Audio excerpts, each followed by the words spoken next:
Okay. So in the last class we were discussing about cost push inflation. अभी तक आपने Yes.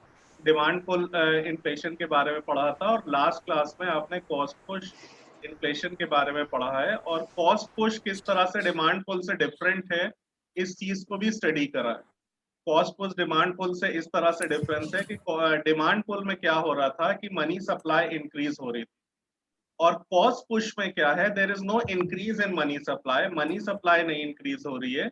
मगर क्योंकि ट्रेड यूनियंस और एंटरप्रीनियर्स अपने जो लेबर्स हैं वो अपनी वेजेस हाइक करवाते हैं और एंटरप्रीनियर अपने प्रॉफिट्स हाइक करवाते हैं, जिसकी वजह से कॉस्ट पुश इन्फ्लेशन हो रहा है। तो the basic difference between demand pull inflation and cost push inflation is that एक में मनी सप्लाई इंक्रीज हो रही है, मनी सप्लाई की वजह से there is an increase in aggregate demand. दोनों में डिफरेंस समझ लीजिएगा अच्छे से, क्योंकि ये सारी चीज आपके शॉर्ट आंसर क्वेश्चंस को डेवलप करती है। कि आपने डिमांड पुल इन्फ्लेशन पढ़ा है तो डिमांड पुल इन्फ्लेशन में क्या पढ़ा है, क्यों हो रहा है demand pull inflation. Demand pull inflation इसलिए हो रहा है क्योंकि मनी सप्लाई बढ़ती है और मनी सप्लाई बढ़ने की वजह से एग्रीगेट डिमांड बढ़ती है। और जब एग्रीगेट डिमांड आपकी आउटपुट क्योंकि फुल एम्प्लॉयमेंट लेवल पे होता है, उससे ज्यादा आउटपुट आप इंक्रीज नहीं कर पा रहे हैं, इस वजह से आपका इन्फ्लेशनरी गैप इंक्रीज होता है, देयर इज एन इन्फ्लेशन। अब ये इन्फ्लेशनरी गैप दो तीन तरह से इंक्रीज हो सकता है। अगर ये 3% इंक्रीज हो रहा है, अप टू 3% इंक्रीज हो रहा है, तो then there is the creeping inflation. अगर ये 3 to 7 या अंडर 10% इंक्रीज हो रहा है, then there is walking inflation.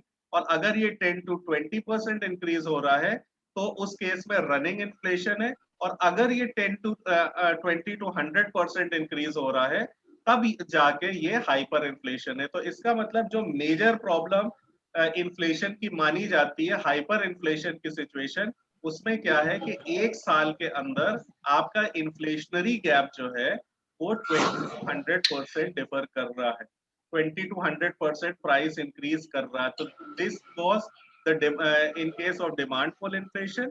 मगर कॉस्ट पुश इन्फ्लेशन इससे डिफरेंट था।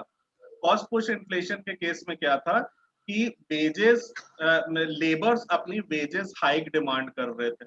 और वेजेस हाइक कब डिमांड कर रहे थे, जब उनकी प्रोडक्टिविटी उतनी इंक्रीज नहीं करी है। दोनों चीज को समझिएगा, it's not just about hike in wages, it's about demanding wages more than your increase in productivity. अगर प्रोडक्टिविटी भी इंक्रीज करेगी और वेजेस भी इंक्रीज करेगी और दोनों बराबर रहेगा, तो उस केस में there will be no inflation. Inflation तभी होगा जब ये सिचुएशन है कि प्रोडक्टिविटी कम इंक्रीज की है और वेजेस ज्यादा डिमांड कर ली उन्होंने। इससे होता क्या है, जब प्रोडक्टिविटी कम इंक्रीज करी है, तो इसका मतलब एंटरप्रेन्योर का प्रॉफिट डिक्लाइन कर रहा है। डिक्लाइन क्यों कर रहा है, क्योंकि उसको उतना फायदा नहीं हुआ जितना उसने वेजेस पे कर दिए लेबर्स। तो उस केस में क्या है कि एंटरप्रीनर्स अपने प्रॉफिट को एडजस्ट करने के लिए प्राइस को इन्फ्लेट करते हैं। जब प्राइस को बढ़ाते हैं तब उनका पुराना प्रॉफिट मेंटेन होता है। अब इसका रिवर्स भी हो सकता है, दैट मींस वेजेस अभी लेबर्स ने अपनी वेजेस हाइक डिमांड नहीं करी है, मगर एंटरप्रीनर्स ने सोचा कि हमारा जो अभी तक प्रॉफिट हो रहा है ये कम हो रहा है, हमें और प्रॉफिट कमा लेना चाहिए। तो उस केस में वो क्या करेंगे, वो अपना प्रॉफिट हाइक करेंगे। तो जब प्रॉफिट हाइक करेंगे तो cost of living index increase करेगा। जब cost of living index increase करेगा तो लेबर्स अपनी वेज हाइक डिमांड करेंगे। तो in this way there will be an inflation spiral, गोल गोल गोल गोल ये चीज घूमती रहेगी। क्योंकि जैसे ही लेबर्स अपनी वेज हाइक डिमांड करेंगे, दोबारा से एंटरप्रीनियर्स का प्रॉफिट कम हो जाएगा और दोबारा से वो अपने प्रॉफिट को हाइक करने के लिए फिर एक मेजर लेंगे कि हम फिर से प्राइस बढ़ा दें। So when you are preparing for short answer questions, you have to be very clear about the concept. वो concept क्या है कि वेज हाइक कब जरूरी है। वेज हाइक तब जरूरी है जब आउटपुट आपका, आपकी प्रोडक्टिविटी जितनी बढ़े, अगर एग्जैक्टली उतनी ही वेजेस डिमांड कर रहे हैं, तभी इन्फ्लेशन कंट्रोल किया जा सकता है। अगर आपकी वेजेस आउटपुट के मुकाबले ज्यादा बढ़ गई तो उस केस में there will be an inflation. So this was as far as the cost push inflation was concerned. Now we are moving on to the next topic, and that next topic talks about sectoral और demand shift inflation. जिस प्रकार से हमने आपको बताया था कि पहले जो आपका कॉस्ट पुश इन्फ्लेशन था, that was a concept that was different from the demand pull inflation, दोनों में डिफरेंस बताया था. उसी तरह से जब आप शॉर्ट आंसर क्वेश्चंस के लिए प्रिपेयर कर रहे हैं तो ये जो लेफ्ट हैंड साइड पे लिखा है, this is very important. These are 3 different questions.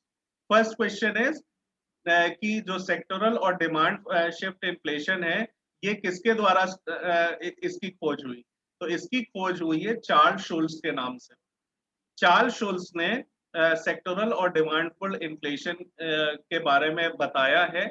और क्यों बता पाए हैं वो? क्योंकि उन्होंने एक पेपर, एक रिसर्च पेपर पब्लिश किया, और वो रिसर्च पेपर ने ये बताया कि 1955 से 57 के बीच में, 1955 से 57 के बीच में ऐसे प्राइस इंक्रीज हुई, ऐसा इन्फ्लेशन हुआ, जबकि 55 से 57 के बीच में ना तो डिमांड पुल की स्थिति थी, यानी कि ना तो मनी सप्लाई और एग्रीगेट डिमांड इंक्रीज हुआ, और ना ही कॉस्ट पुश की स्थिति थी कि ना तो लेबर्स ने अपनी वेजेस में हाइक डिमांड करी और ना तो एंटरप्रीनर्स ने प्रॉफिट हाइक की डिमांड करी. मगर ये दोनों चीज ना होते हुए भी इन्फ्लेशन हुआ. तो इसी को चार्ल्स शुल्स ने अपने पेपर में स्टडी करा कि जब 1955 से 57 के बीच में इन्फ्लेशन था, और वो इन्फ्लेशन ना तो डिमांड पुल था ना तो कॉस्ट पुश था, तो था क्या? तो इस रिसर्च में उनको पता चला कि it was sectoral shift in demand. अब इसमें 3 तरह के क्वेश्चंस आपके बन सकते हैं कि 1955 टू 57 के बीच में किस प्रकार का इन्फ्लेशन था. 4 प्रकार के इन्फ्लेशन आपको दे दिए जाएंगे कि डिमांड पुल लिख दिया, कॉस्ट पुश लिख दिया, सेक्टोरल और डिमांड शिफ्ट इन्फ्लेशन लिख दिया, और स्ट्रक्चरल इन्फ्लेशन लिख दिया. अब आपको बताना है कि 1955 से 57 के बीच में किस प्रकार का इन्फ्लेशन था. तो इन सब चीजों को बहुत अच्छे से प्रिपेयर करना रहता है जब हम OMR के लिए या शॉर्ट आंसर क्वेश्चंस के लिए प्रिपेयर करते हैं. So this was the situation under which the sectoral or the demand shift inflation theory came into existence. अब ये थ्योरी थी क्या? ये थ्योरी ये थी कि price and wages are flexible upwards in relation to excess demand but rigid downwards. अब दोनों चीज बहुत इंपॉर्टेंट है. आपको पता है कि फॉर एग्जांपल पेट्रोल है, तो पेट्रोल का दाम जब एक्सेस डिमांड होगी तो बढ़ता है, और उसके बाद पेट्रोल का दाम उतनी ही तेजी से घटता नहीं जितनी तेजी से चीज बढ़ रही. तो होता क्या है कि जब हम सेक्टोरल और डिमांड शिफ्ट इन्फ्लेशन की बात करते हैं तो हम ये बात करते हैं कि prices and wages are flexible upwards in relation to excess demand.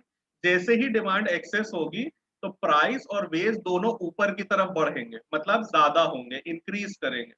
मगर जब वो डिमांड घटेगी तो उतनी तेजी से वो डिक्रीज नहीं करेंगे. डिक्रीज करने का मतलब है, अगर सैलरी बढ़ जाती है कि किसी समय पे कि महंगाई बढ़ गई है, तो उसके बाद महंगाई कम होने पे सैलरी डिक्लाइन नहीं करती. तो इस तरह की सिचुएशन को सबसे पहले सेक्टोरल और डिमांड शिफ्ट इन्फ्लेशन में उन्होंने स्टडी किया, and they said prices and wages are flexible upwards in relation to excess demand. अब here also you are getting 2 short answer questions.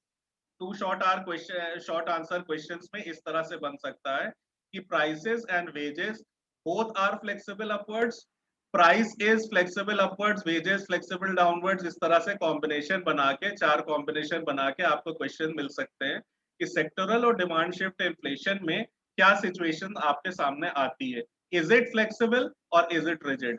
किस केस में फ्लेक्सिबल है, किस केस में रिजिड है? तो यहां से वो अपनी सेक्टोरल और डिमांड शिफ्ट इन्फ्लेशन की थ्योरी को स्टार्ट करते हैं. उसके बाद वो 2 चीजों की और बात करते हैं. ये पॉइंट नंबर 2 में दिया है, he is talking about excess demand sectors and deficit demand sectors. जिस प्रकार से आपके 3 सेक्टर्स ऑफ इकोनॉमी है, हम लोग बात करते हैं कि primary sector, secondary sector, tertiary sector, या तो एग्रीकल्चर सेक्टर, इंडस्ट्रियल सेक्टर, इस तरह से बात करते हैं, तो हम लोग जानते हैं कि सारे सेक्टर में एक साथ एक ही समय में जरूरी नहीं है कि एक्सेस डिमांड हो जाए। तो सपोज हम ये मान के चलते हैं कि एग्रीकल्चरल सेक्टर जो है वो एक्सेस डिमांड सेक्टर है। ये ईडीएस और डीडीएस का कोई मतलब नहीं है, ये मैंने सिर्फ अपने शॉर्ट में इस चीज को एक्सप्लेन करने के लिए लिखा है। ये कोई ऐसा एब्रीविएशन नहीं है जो आपको शॉर्ट आंसर क्वेश्चन में मिलेगा। So this EDS and DDS are only for the purpose of explanation. It has no economic significance. तो उन्होंने क्या कहा, उन्होंने कहा दो तरह के सेक्टर हैं, एक्सेस डिमांड सेक्टर है और डेफिशिएंट डिमांड सेक्टर है। अब वो क्या कह रहे हैं, price rises in the excess demand sectors but are constant in deficient demand sectors. इसका क्या मतलब है? इसका मतलब ये है कि जिस प्रकार से वो फर्स्ट पॉइंट में कह रहे हैं कि prices and wages are flexible upwards in relation to excess demand but rigid downwards, उसी तरह से क्या है, जब एक्सेस डिमांड सेक्टर में प्राइस बढ़ेगा तो डेफिशिएंट डिमांड सेक्टर में घटेगा नहीं। डेफिशिएंट डिमांड सेक्टर का मतलब क्या हो गया कि अगर सपोज एग्रीकल्चर सेक्टर में डिमांड बढ़ रही है तो एग्रीकल्चरल सेक्टर में प्राइस राइज कर रहा है, मगर इंडस्ट्रियल सेक्टर में अगर डिमांड उतनी नहीं है तो इंडस्ट्रियल सेक्टर में प्राइस घटेगा नहीं, जितना है वो कांस्टेंट रहेगा। इसी को कहते हैं कि दीज आर रिजिड डाउनवर्ड्स, नीचे नहीं आती है चीज, ऊपर बढ़ जाएगा, नीचे नहीं आएगा। So what will be the net effect? Net effect will be the overall rise in price. Net effect क्या होगा कि there will be an overall rise in price. अब ये ओवरऑल राइज इन प्राइस क्यों है? जब आपका एक सेक्टर में प्राइस राइज होगा तो वही इन्फ्लेशन की बात होगी। जब आपका प्राइस राइज हुआ तो कॉस्ट ऑफ लिविंग इंडेक्स आपका इंक्रीज कर गया। Cost of living index increase होते ही लेबर्स अपने लिए हाइक इन वेजेस डिमांड करेंगे और उसके बाद वही इन्फ्लेशन स्पाइरल में आप आ जा रहे हैं। तो ये चीज एक्सेस डिमांड सेक्टर में हो रही है।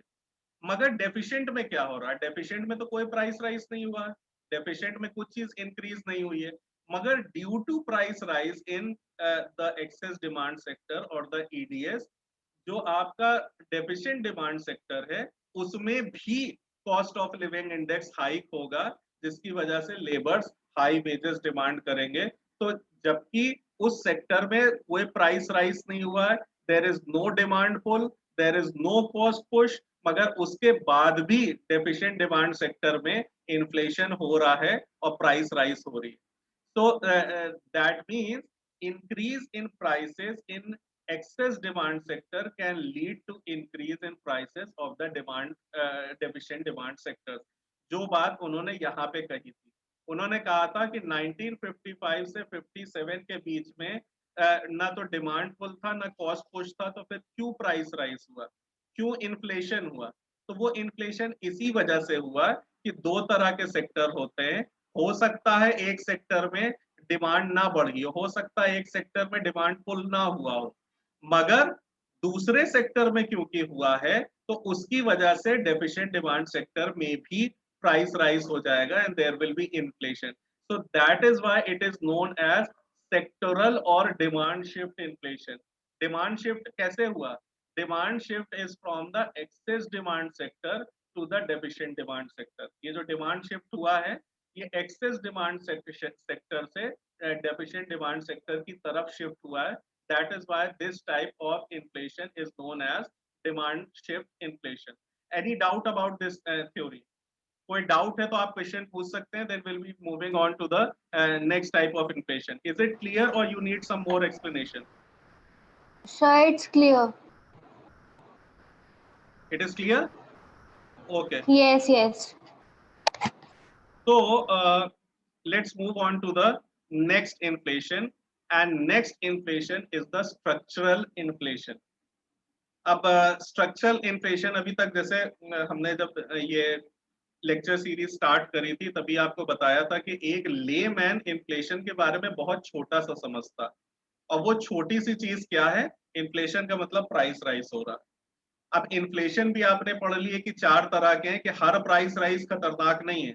जो क्लासिकल इकोनॉमिस्ट का जो एक्सप्लेनेशन था, उन्होंने कहा था a galloping rise in price due to excessive increase in money supply. मतलब कि जो क्लासिकल इकोनॉमिस्ट ने एक इन्फ्लेशन की पिक्चर रखी थी वो एक बहुत ही भयानक पिक्चर रखी थी कि इसका मतलब इन्फ्लेशन होगा तो बहुत ही ज्यादा डिस्ट्रक्शन होगा। और कीन्स ने इस हार्ड अप्रोच को सॉफ्ट अप्रोच में बदल दिया। उन्होंने ये कहा कि it is not always destructive, हमेशा इन्फ्लेशन डिस्ट्रक्टिव नहीं होता है। अगर क्रीपिंग इन्फ्लेशन है 3% तक है तो इन्फ्लेशन तो है, there is inflation, but it is not destructive. 3% तक हम लोग सब चाहते हैं कि इंक्रीज हो। अगर हम जॉब कर रहे हैं तो हम चाहते हैं एक साल में हमारी तनख्वाह कम से कम 3% बढ़ जाए। हम लोग ये नहीं करते चाहते हैं कि इन्फ्लेशन ना हो इसलिए जिंदगी भर हम लोग सेम सैलरी में काम करते रहे। हम लोग चाहते हैं कि एटलीस्ट 3% तक तो बढ़ जाए। 3% से ज्यादा क्या होता है कि एक सिचुएशन आती है कि हम लोग सोचते हैं कि शायद थोड़ा और बढ़ जाए। वो थोड़ा और क्या हो सकता है, 3 to 7, that is walking inflation हो सकता है। तो वॉकिंग इन्फ्लेशन जब आ जाता है तो गवर्नमेंट थोड़े बहुत मतलब एक तरह का वार्निंग सिग्नल होता है, इससे ज्यादा ना बढ़े। इसका मतलब अगर हम सेफ्टी पॉइंट ऑफ व्यू से बात करें तो up to 10% inflation is acceptable. अगर हम क्लासिकल इकोनॉमिस्ट के वो बहुत भयानक वाले रूप पे ना जाएं तो कीन्स के कॉन्सेप्ट के हिसाब से up to 10% of inflation is acceptable. 10% तक अगर इन्फ्लेशन हो रहा है, 10% तक अगर आपको हाइक इन वेजेस मिल रही है, 10% अगर प्राइसेस बढ़ रहे हैं तो it is not going to destroy your economy. 10% से जब इंक्रीज होता है that means runaway inflation जब आता है 10 to 20%, तब गवर्नमेंट को मॉनिटरी मतलब अपने मेजर्स लेने रहते हैं कि अब इससे ज्यादा बढ़ के हाइपर इन्फ्लेशन की सिचुएशन पे ना जा पाए। हाइपर इन्फ्लेशन क्यों बुरा है? क्योंकि you are working at your full employment level. Full employment level पे आप काम कर रहे हैं। अब अगर आपने ज्यादा पैसा दे दिया और लोगों की डिमांड बढ़ गई तो आप प्रोड्यूस ही नहीं कर पाएंगे। और जब प्रोड्यूस नहीं कर पाएंगे तो आप सिर्फ प्राइस राइज को इनवाइट करेंगे और इसके अलावा और कोई सिचुएशन नहीं होगी। तो इस तरह से अभी तक हम लोगों ने जितने भी इन्फ्लेशन पढ़े हैं, you should be very clear about this concept, very clear about this topic कि every inflation is not destructive. ठीक है। तो अब क्या हुआ कि तीन तरह के इन्फ्लेशन हो गए, डिमांड पुल हो गया, कॉस्ट पुश हो गया, सेक्टोरल और डिमांड शिफ्ट इन्फ्लेशन हो गया। Now the fourth type of inflation is the structural inflation. Now what is structural inflation? जिस प्रकार से हमने बोला था कि जो आपका डिमांड शिफ्ट इन्फ्लेशन था वो चार्ल्स शुल्स के ने उस चीज को डेवलप किया था, उसी तरह से जो स्ट्रक्चरल इन्फ्लेशन है that was developed by structuralist school of South America. That means एक और क्वेश्चन आपको शॉर्ट के बेसिस पे मिल रहा है कि स्ट्रक्चरल इन्फ्लेशन किसने डेवलप किया। तो these were structural school of South America. और इन्होंने क्या बात करी है, they are talking about basically talking about the inflation in underdeveloped economies. मतलब इन्होंने क्या कर दिया कि इन्होंने इन्फ्लेशन को थोड़ा सा डिफर किया। इन्होंने कहा है कि जो डेवलपिंग इकोनॉमीज रहते हैं उसमें इन्फ्लेशन की कुछ और वजहें भी रहती हैं। It's not just demand pull, it's not just cost push, and it's not just the sectoral और द डिमांड शिफ्ट इन्फ्लेशन। इन्होंने कहा कुछ और है। वो कुछ और क्या होता है? वो ये होता है कि they stresses structural rigidities as principal cause of inflation in developing countries। अब ये स्ट्रक्चरल रिजिडिटीज क्या होती हैं हम लोग बहुत आसानी से अभी आपको समझा रहे हैं। तो हमने कहा कि हम फुल एम्प्लॉयमेंट लेवल पे काम कर रहे हैं। फुल एम्प्लॉयमेंट लेवल का मतलब क्या है कि हमारे आउटपुट और मतलब हमारा आउटपुट इससे ज्यादा इंक्रीज नहीं हो सकता क्योंकि हमारे सारे इनपुट्स फुली एम्प्लॉयड। अब ये फुली एम्प्लॉयड क्या होता है? ये level of full employment country to country differ कर सकता है।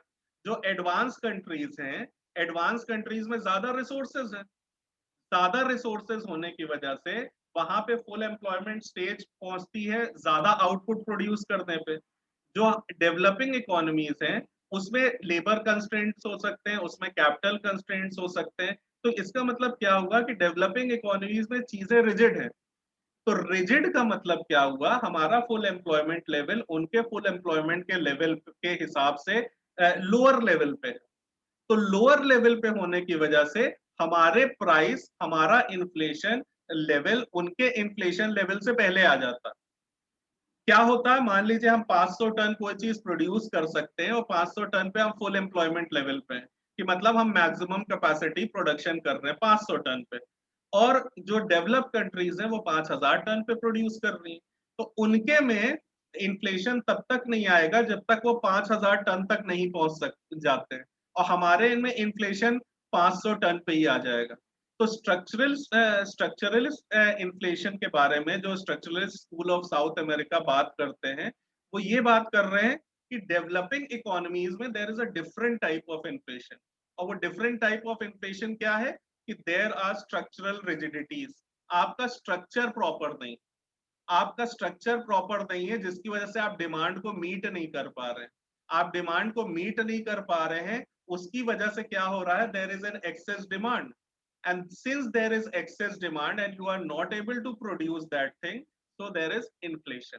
तो ये एक दूसरी तरह का इन्फ्लेशन है जो structuralist school of America South America बात कर रहे हैं। और एक और चीज वो क्या कहते हैं, according to them inflation is necessary with growth. जो बात अभी हमने आपसे कही थी कि इन्फ्लेशन जो है वो नेसेसरी है। हम अगर जॉब कर रहे हैं तो हम चाहते हैं एक सर्टेन पीरियड के बाद हमारी सैलरी हाइक हो। अगर हम बिजनेस कर रहे हैं तो हम चाहते हैं कि हमारा प्रॉफिट इंक्रीज हो। तो एज एंटरप्रीनियर भी हम चाहते हैं हमारा प्रॉफिट इंक्रीज हो, एज सैलरीड क्लास भी हम चाहते हैं कि हमारी सैलरी इंक्रीज हो। जब हम लोग ये चाहते ही है कि चीज इंक्रीज हो, तो अगर नहीं इंक्रीज होगी तो there will be a decline in economy.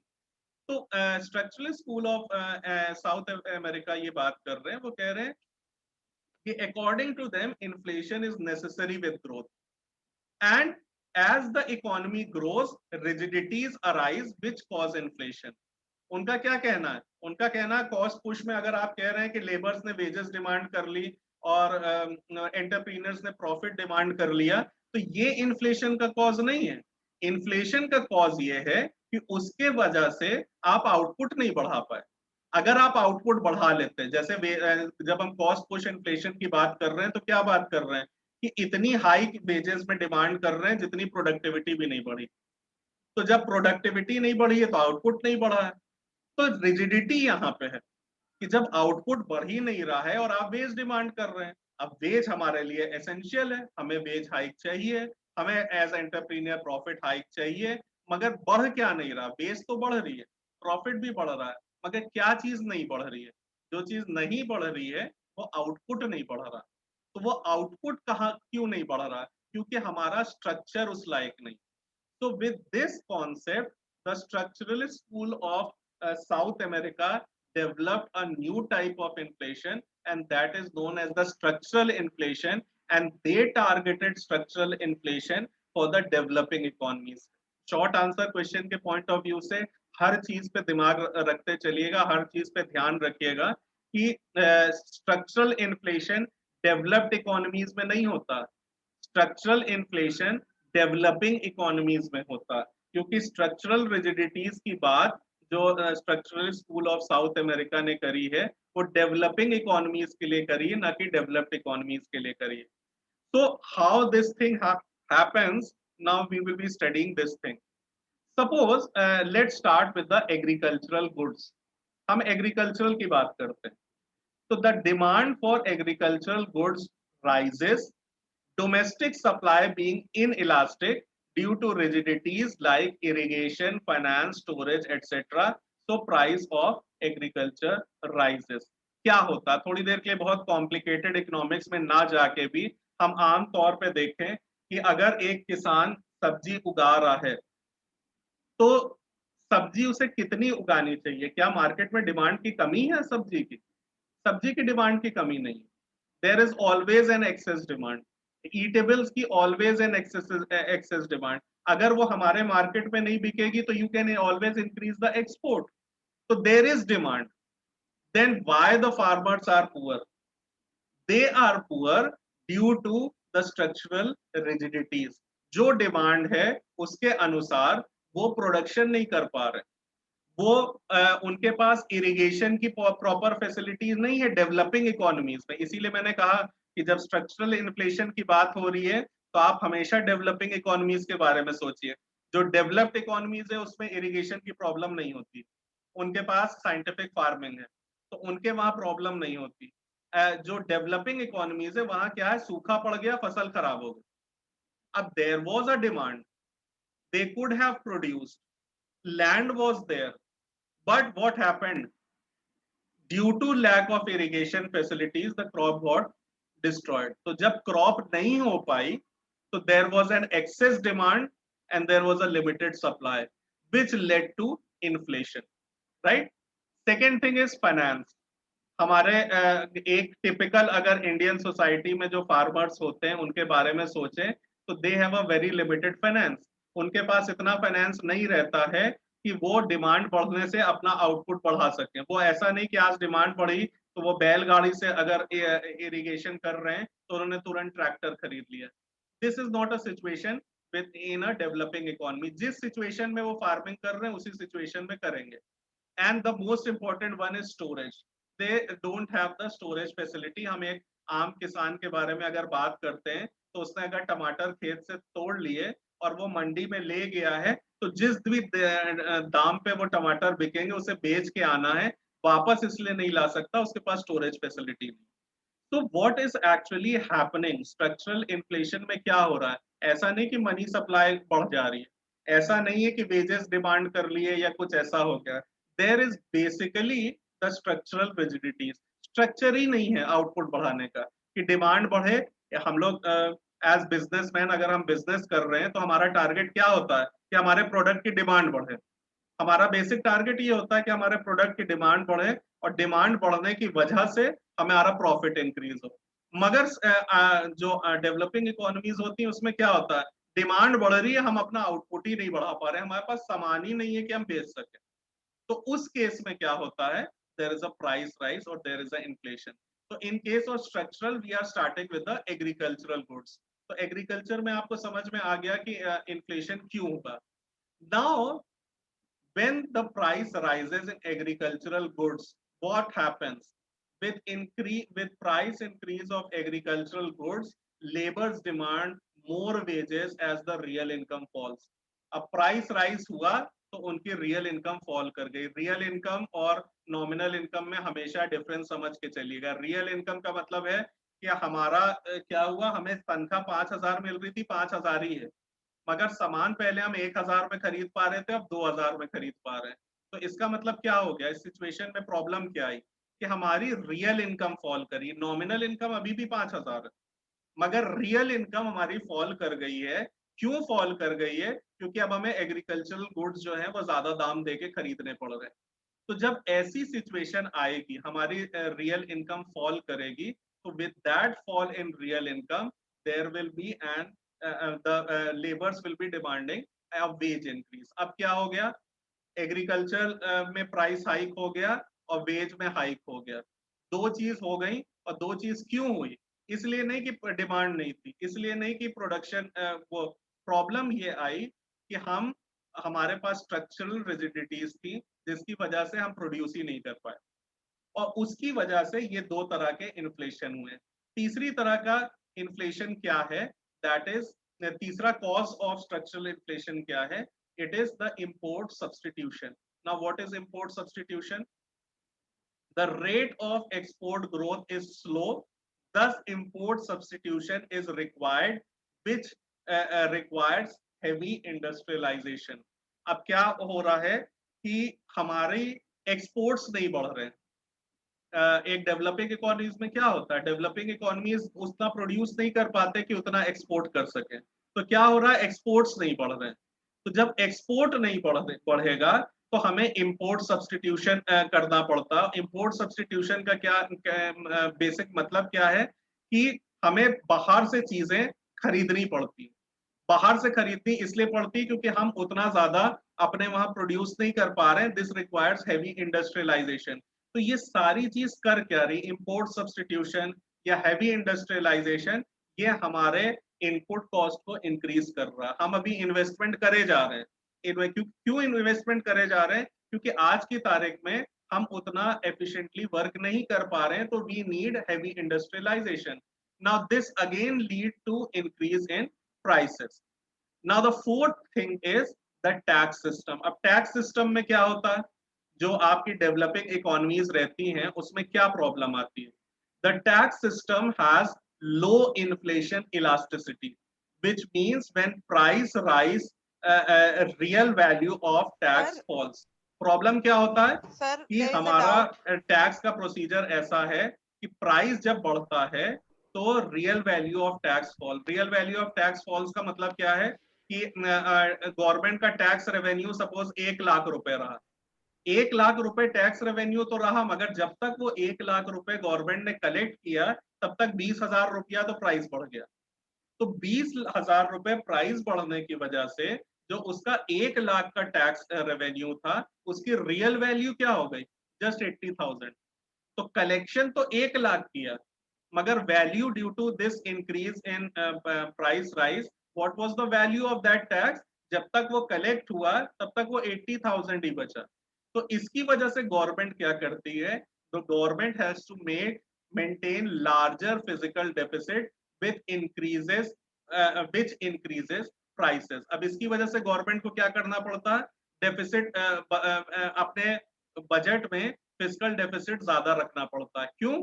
क्योंकि कुछ पैसा वहां पे जब तक वो अपने पास एक्सेस, वो ये मान के नहीं चल सकती कि 1 लाख पूरी हमारी इनकम रहेगी, इसलिए इनकम 1 लाख नहीं है, क्योंकि जब तक वो 1 लाख रुपए कलेक्ट होके गवर्नमेंट ट्रेजरी में आए तब तक 20,000 तो दाम बढ़ गया। तो इसका मतलब आय 1 लाख है मगर रियल वैल्यू में हमारे पास 80,000 ही आए। तो इसकी वजह से जैसे जब पिछले उसमें हम लोगों ने पढ़ा था कि जब गवर्नमेंट एक्सपेंडिचर इंक्रीज करती है तो there is an increase in economic activities. तो इस केस में जब लार्जर फिजिकल डेफिसिट वो करेगी तो government expenditure will be less. When the government expenditure will be less, there will be a decrease in those activities. So इस case में भी there is a price rise. Now the last thing is the money supply, and we all know that money supply तो हम लोग पूरा demand pull inflation में पढ़